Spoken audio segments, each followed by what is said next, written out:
बिस्मिल्लाहिर्रहमानिर्रहीम। कैसे हैं भैया आप लोग? रटना नहीं है, समझना है। Syntax book board matric chemistry.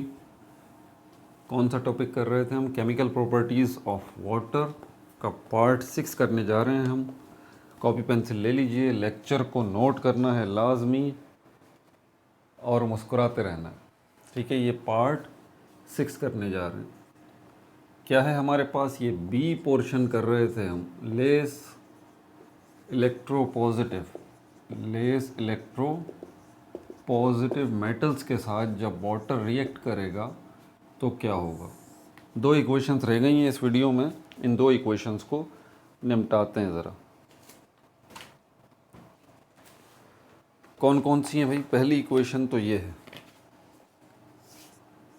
Zinc जो है वो आप वाटर में डाल रहे हैं। पानी जो है वो उबला हुआ होना चाहिए, गर्म होना चाहिए उसमें। उसके बाद जिंक ऑक्साइड बनेगा और हाइड्रोजन गैस जो है वहाँ से रिलीज़ होगी, ठीक है। क्या करना है? वही एक बड़ा सा बीकर लीजिए, इसमें उबलता हुआ पानी डालिए, ठीक ठाक गर्म पानी, और ये जिंक का पीस जो है वो इसमें डाल दीजिए। जिंक जो है क्या होगा? डिज़ोल्व होना शुरू होगा आहिस्ता आहिस्ता, स्लोली। इसका मतलब ये होगा कि जिंक का पीस जो है किससे मिलके बना है? जिंक के एटम से मिलके बना है। और जिंक के एटम्स जो हैं वो इसमें से टूट टूट के अलग होना शुरू हो जाएंगे। अब खुद तो टूट टूट के अलग होना शुरू नहीं होंगे, ऑब्वियस सी बात है। कौन सी चीज़ है जो कि इनको कंपेल करेगी कि ये अलग अलग हो जाएं? वाटर के मॉलिक्यूल्स। इसको घेर लेंगे जिंक के पीस को, और वाटर के मॉलिक्यूल्स, खरबों वाटर के मॉलिक्यूल्स इस जिंक के खरबों जिंक के एटम्स को अलग अलग करना शुरू कर देंगे। जब ये अलग अलग होंगे जिंक के एटम्स, तो इनकी पोजीशन इस वक्त, जबकि ये जिंक का हिस्सा हैं ये एटम्स, इस वक्त इनकी पोजीशन जो है वो ये जिंक वाली, ये वाली है। और अलग होने के बाद इनकी पोजीशन 2+ यानी कि जिंक आयन जो है वो बन जाएगी। अच्छा, जिंक का मुझे अभी जो है वो एटॉमिक नंबर जो है वो याद नहीं आ रहा। जिंक का एटॉमिक नंबर क्या है? जिंक का एटॉमिक नंबर अगर पीरियोडिक टेबल हमारे पास हो, शायद इसमें है बुक में पीरियोडिक टेबल, तो जिंक का जो है वो एटॉमिक नंबर पता लग जाएगा। Zn zinc, zinc zinc zinc zinc कहाँ गया?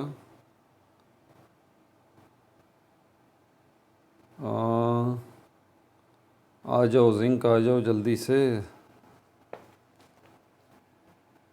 कहाँ गया? आई साइड भी तो इतनी कोई अच्छी नहीं रही है अभी। हाँ, मिल गया। ट्रांजिशन मेटल्स के अंदर है। इसका एटॉमिक नंबर 30 है। जिंक का एटॉमिक नंबर जो है वो 30 है।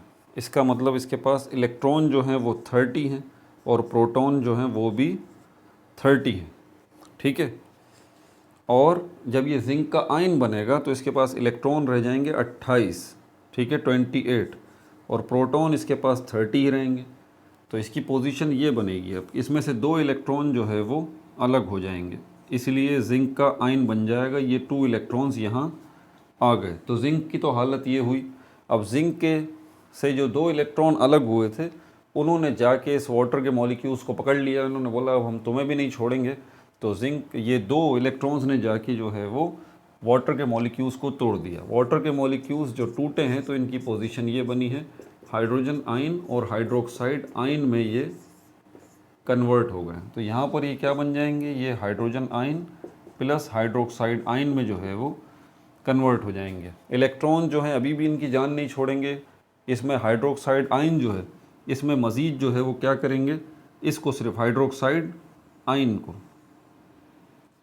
इसको मज़ीद तोड़ेंगे और oxide ion plus hydrogen ion में इसको तोड़ देंगे, ठीक है भाई। तो हाइड्रोक्साइड आयन जो है उसको मैं यहाँ से अब ख़त्म कर देता हूँ, इसकी अब ज़रूरत नहीं है, क्योंकि ये बेचारा हाइड्रोक्साइड आयन भी नहीं रहा बल्कि ये भी टूट गया। ऑक्साइड आयन जिसके ऊपर -2 है, और हाइड्रोजन आयन में, हाइड्रोजन आयन पहले भी एक मिला था। अब टोटल हाइड्रोजन आयन यहाँ पर हमारे पास 2 हो गए और ऑक्साइड आयन जो है वो हमारे पास 1 हो गया।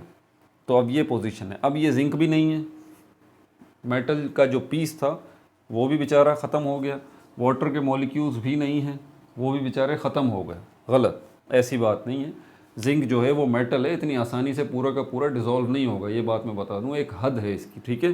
जिंक के एटम्स जो हैं वो सारे के सारे अलग नहीं होंगे, ठीक है। तो आपको इतनी आसानी से जिंक जो है वो नमक की तरह डिज़ोल्व होता हुआ नज़र नहीं आएगा। समझ में आ रही है बात?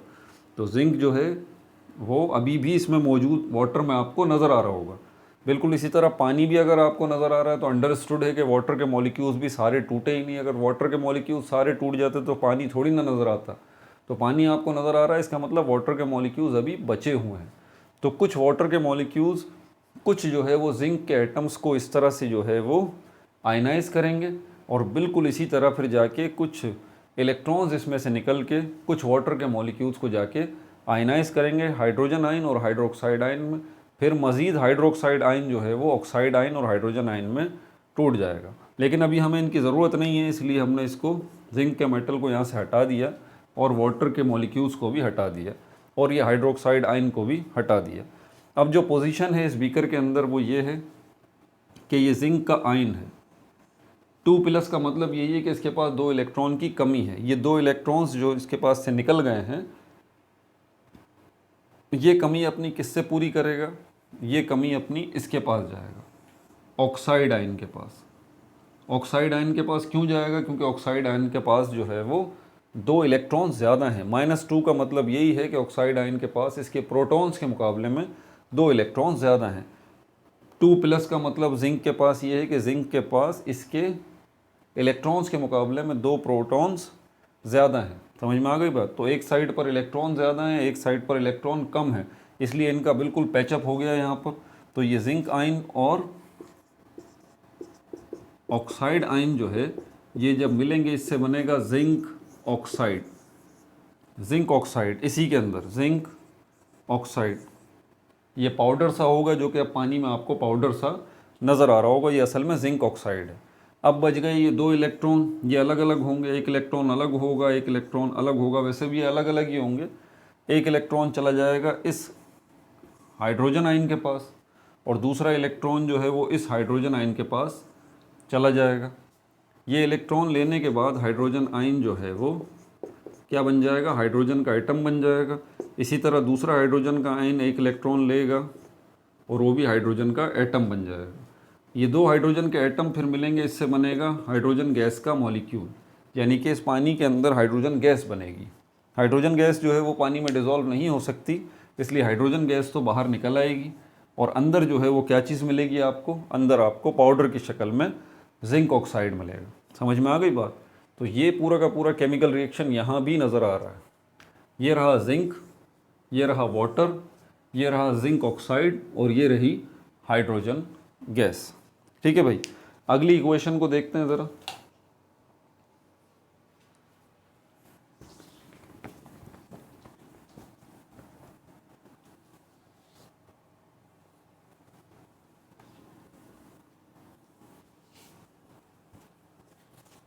अगली इक्वेशन थोड़ी सी इंटरेस्टिंग होगी आपके लिए, क्योंकि उसमें आयरन जो है वो आ रहा है। आयरन जो है वो आ रहा है।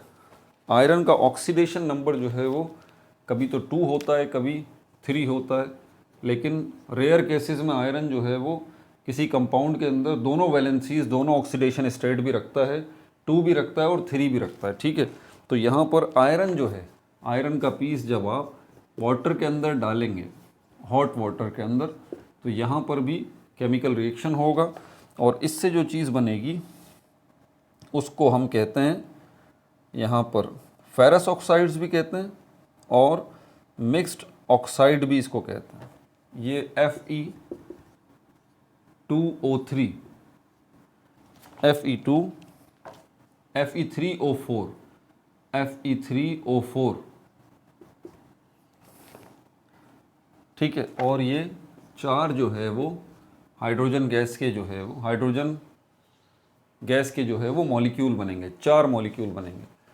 इसका नाम बता दूं, ये तो पता है आपको, ये आयरन का पीस है। इसका नाम बता दूं, ये क्या चीज़ है? Ferrous oxide. आयरन को लातीनी ज़बान में, सॉरी ग्रीक लैंग्वेज के अंदर फेरस कहा जाता है। फेरस, इसी से बनेगा फेरस ऑक्साइड। तो ये भी फेरस ऑक्साइड है और ये भी जो है वो फेरस ऑक्साइड ही है। ठीक है, दोनों फेरस ऑक्साइड हैं, लेकिन इसको हम कहेंगे mixed ferrous oxide. Mixed ferrous oxide. Mixed क्यों कहेंगे, उसकी वजह यह है कि यहाँ पर ये जो 3 एटम आयरन के हैं, 3 एटम आयरन के हैं, इनमें से 2 एटम जो हैं वो 2 ऑक्सीडेशन स्टेट शो करेंगे। इनको इस तरह से लिखते हैं हम, Fe, इसके साथ ये 2 जो है वो लिखा हुआ होता है, ये रोमन है, रोमन में। और इसी तरह Fe3 लिखा होगा। ये क्या है और ये क्या है, इसको भी ज़रा समझ लीजिए। हम जानते हैं कि ट्रांजिशन मेटल्स जो हैं वो ट्रांजिशन मेटल्स क्यों हैं, क्योंकि उनकी वैलेंसी जो है वो फिक्स्ड नहीं है, वो वेरिएबल है। उनका वैलेंस शेल यानी कि लास्ट शेल जो है वो इनकम्प्लीट है, और पेन अल्टीमेट शेल जो है वो भी इनकम्प्लीट है, यानी कि सेकंड लास्ट को पेन अल्टीमेट शेल कहते हैं, वो भी इनकम्प्लीट है। लास्ट शेल भी इनकम्प्लीट है और सेकंड लास्ट शेल भी इनकम्प्लीट है। इनकी प्रॉब्लम ये है, तो इसीलिए इनकी वैलेंसी जो है वो वेरिएबल है, वेरिएट कर रही है, फिक्स्ड वैलेंसी नहीं है। ठीक है, तो इसीलिए इनको ट्रांजिशन मेटल्स कहा जाता है। वैलेंसी क्या कहते हैं, combining power of an atom, इसको वैलेंसी कहा जाता है। और आसान लफ्ज़ों में वैलेंसी को हम कहते हैं number of unpaired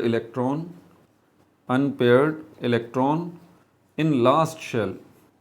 last shell, इसी लास्ट शेल को वैलेंस शेल भी कहा जाता है। ठीक है, तो नंबर का मतलब है तादाद। लास्ट शेल में इलेक्ट्रॉन्स की तादाद जो है वो उसकी वैलेंसी कहलाती है। नंबर ऑफ अनपेयर्ड इलेक्ट्रॉन, ऐसे इलेक्ट्रॉन जिनका पेयर ना हो, जो अकेले हों, आप उनको गिनती कर लीजिए, उससे पता चल जाएगा। मिसाल के तौर पर अगर आप देखें किसको, ऑक्सीजन को, ऑक्सीजन के पास इलेक्ट्रॉन 8 हैं। मैं बना देता हूँ यहाँ पर, ये प्रोटॉन और न्यूट्रॉन, ये पहले तो न्यूक्लियस हो गया, 8 में से 2 इलेक्ट्रॉन लिए पहले शेल में रख दिए, उसके बाद 6 इलेक्ट्रॉन बचे। 6 इलेक्ट्रॉन आप इस तरह से रखेंगे, 2 ये हो गए, 2 ये हो गए, और ये सिंगल सिंगल। तो ये जो अनपेयर्ड इलेक्ट्रॉन, ये लास्ट शेल भी है, इसका दूसरा शेल, ऑक्सीजन का दूसरा शेल ही लास्ट शेल है, तो दूसरा शेल ही वैलेंस शेल है, और उसके अंदर अनपेयर्ड इलेक्ट्रॉन्स की तादाद उसकी वैलेंसी कहलाएगी।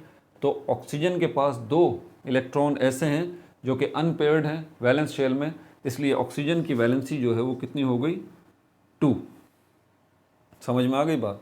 ये वैलेंसी का बहुत बड़ा कॉन्सेप्ट है। ठीक है, हसीब भाई जो हमारे हालक हैं, उन्होंने भी कहा है कि सर इसके ऊपर तफसीली बात की जाए, लेकिन वक्त इतना मिलता नहीं है, तो ये बहुत बड़ा कॉन्सेप्ट है। इब्तिदा में केमिस्ट जो थे उन्होंने वैलेंसी के ऊपर ही असल में बहुत ज़्यादा काम किया था। 300 साल पहले, 400 साल पहले वैलेंसी के ऊपर बहुत ज़्यादा काम किया था। समझ में आ रही है बात आपको। उसी के बाद केमिस्ट्री की दुनिया में बहुत तरक्की हुई थी। बहरहाल कभी इस पर वीडियो बनाएंगे तो तफसील से इस कॉन्सेप्ट को डिस्कस करेंगे। तो 2 मैंने डेफिनेशन आपको वैलेंसी की बता दी। Number of unpaired electron in the last shell, last shell में अनपेयर्ड इलेक्ट्रॉन्स की तादाद, और दूसरी डेफिनेशन भी आपको मैंने बताई, combining power of an atom. समझ में आ गई बात। तो ये फेरस ऑक्साइड से बात चल रही थी, तो यहाँ पर हमारे पास उसी से फिर ट्रांजिशन मेटल की बात चली। आयरन जो है वो ट्रांजिशन मेटल है, क्योंकि इसकी वैलेंसी फिक्स्ड नहीं है, इसकी वैलेंसी जो है वो वेरिएबल है। समझ में आ गई बात। लास्ट शेल भी इनकम्प्लीट है, लास्ट शेल के अंदर भी अनपेयर्ड इलेक्ट्रॉन है। इनकम्प्लीट शेल किस सेंस में, जब अनपेयर्ड इलेक्ट्रॉन मौजूद हों तो समझ जाइए कि लास्ट शेल जो है वो कंप्लीट नहीं है। तो आयरन जो है वो ट्रांजिशन मेटल है, और सारे ट्रांजिशन मेटल के लास्ट शेल जो है वहाँ पर जो है वो आपको अनपेयर्ड इलेक्ट्रॉन नज़र आएंगे। ठीक है, तो इसीलिए, और सेकंड लास्ट शेल जो है उससे पहले वाला शेल जो है, जैसे कि इसमें सेकंड लास्ट शेल ये है, तो ये तो कंप्लीट है खैर, लेकिन ट्रांजिशन मेटल्स के लास्ट और सेकंड लास्ट शेल दोनों ही कंप्लीट नहीं होते। दोनों के अंदर आपको जो है वो अनपेयर्ड इलेक्ट्रॉन्स नज़र आते हैं। हालांकि ये नॉर्मली दूसरे एलिमेंट्स में अगर आप देखें, जो रिप्रेजेंटेटिव एलिमेंट्स हैं या मेन एलिमेंट्स हैं या नॉर्मल एलिमेंट्स हैं, उनको अगर आप देखें, लिथियम है, सोडियम है, पोटेशियम है, तो उनमें ये मुमकिन नहीं है जब तक लास्ट से पहले वाला शेल कंप्लीट ना हो, अगले वाले शेल में इलेक्ट्रॉन नहीं जाते। तो ये होता है कि तरतीब होती है, पहला शेल कंप्लीट होगा फिर दूसरे में जाएंगे इलेक्ट्रॉन, दूसरा शेल कंप्लीट होगा फिर तीसरे में जाएंगे। ऐसा नहीं होता कि एक पहले शेल इनकम्प्लीट पड़ा हुआ है तो बाकी इलेक्ट्रॉन अगले शेल में चले जाएं। ऐसा सिर्फ ट्रांजिशन मेटल्स के साथ ही होता है, इसीलिए वो ट्रांजिशन मेटल्स कहलाते हैं। और आयरन भी जो है वो ट्रांजिशन मेटल ही है। इसकी वैलेंसी जो है वो इसीलिए हमारे पास ट्रांजिशन मेटल्स जो हैं वो दो तरह के, यहाँ पर दो किस्म के आयरन आपको नज़र आ रहे हैं। एक तो Fe2 और दूसरा Fe3। समझ में आ गई बात? तो इसीलिए इसको मिक्स्ड फेरस ऑक्साइड इसीलिए कहा जाता है क्योंकि इसके अंदर जो आयरन के एटम हैं, दो ऐसे हैं जो कि ये वाले हैं और एक ऐसा है जो ये वाला है। ठीक है, तो ये दोनों किस्म के जो दोनों वैलेंसी वाले जो है वो आपको आयरन के एटम इसके अंदर नज़र आते हैं। समझ में आ गई बात? अब आगे चलते हैं और क्या तफसीलात हैं।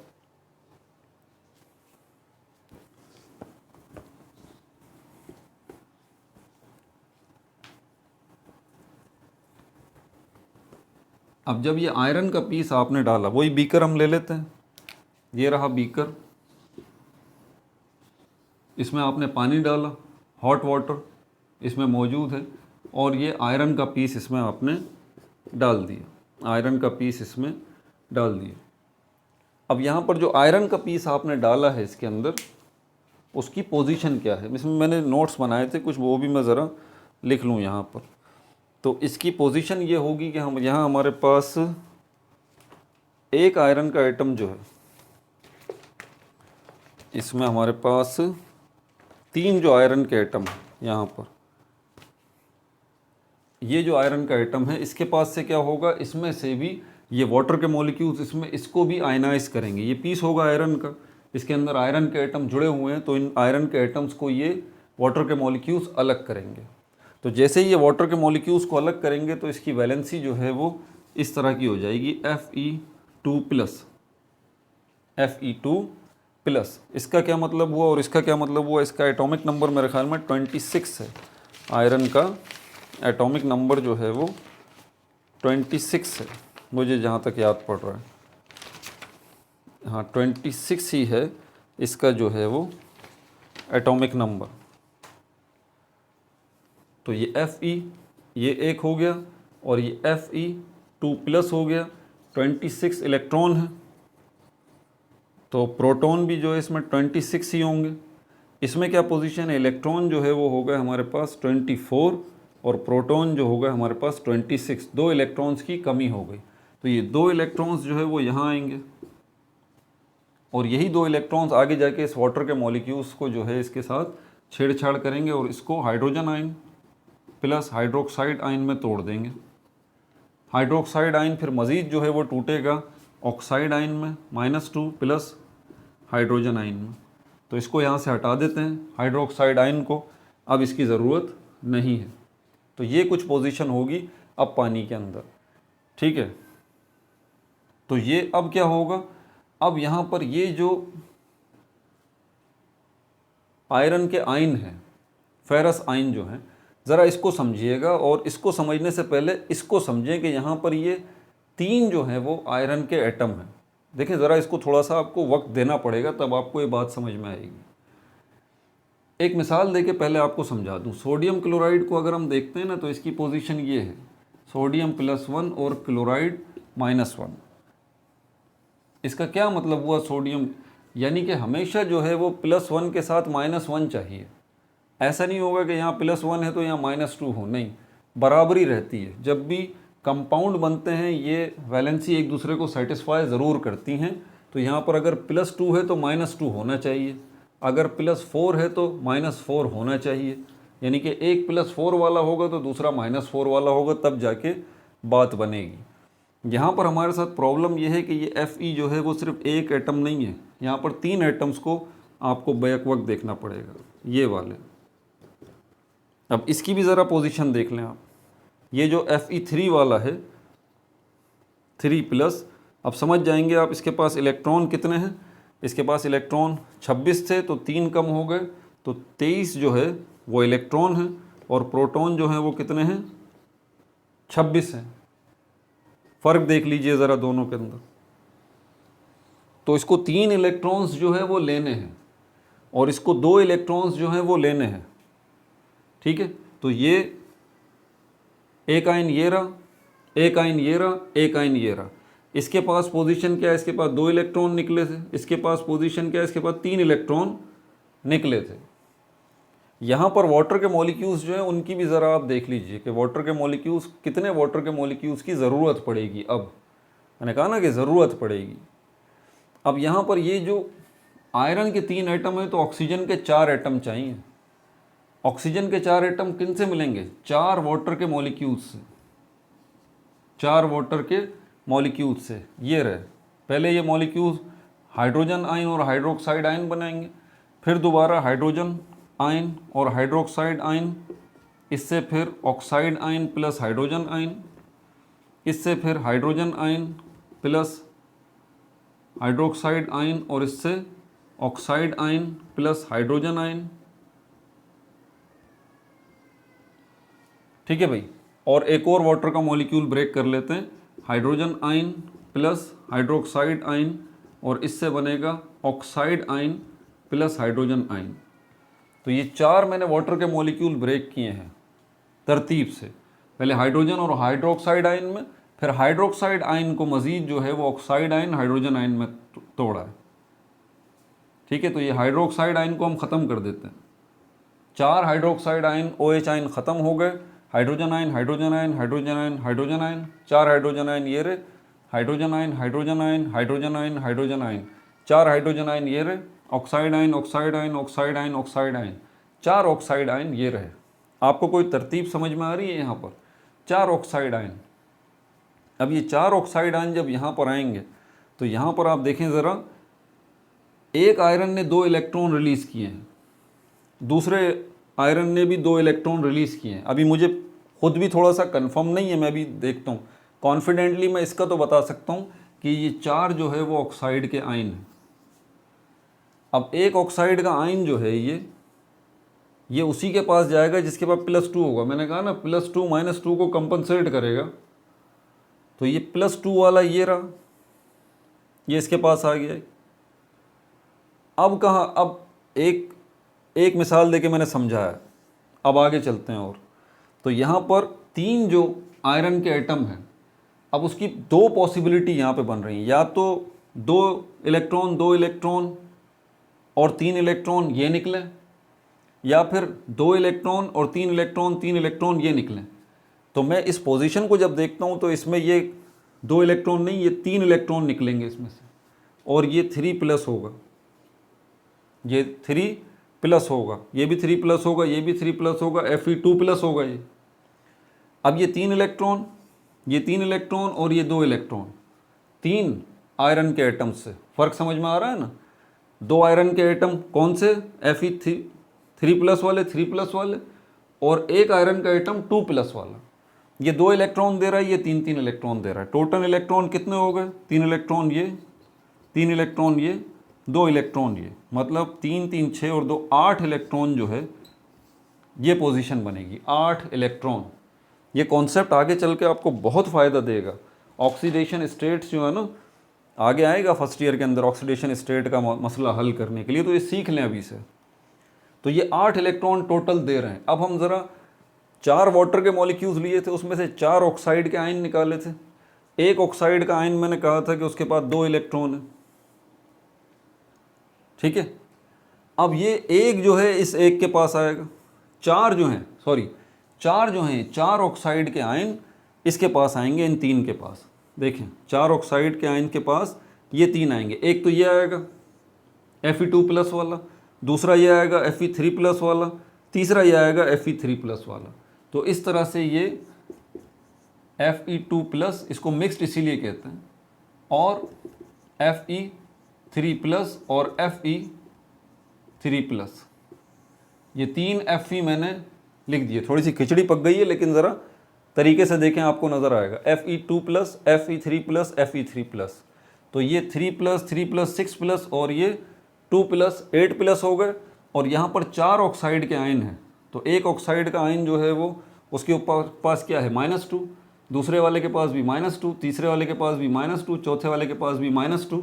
इसको प्लस करें तो ये बनता है -8। समझ आ रही है बात। +8 जो है वो इनसे बना, और -8 जो है वो ऑक्साइड आयन से बना। तो करंट पोजीशन इसकी क्या बन जाएगी फिर?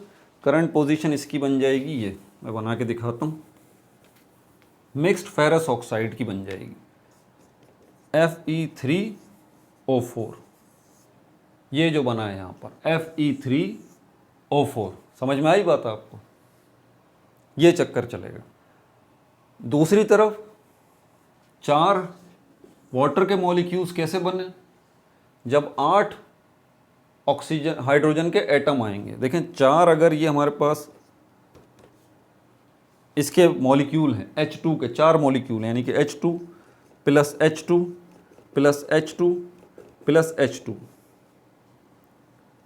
और एक H2 का मतलब 2 हाइड्रोजन के atom, H plus H plus H plus H plus H plus H plus H plus H।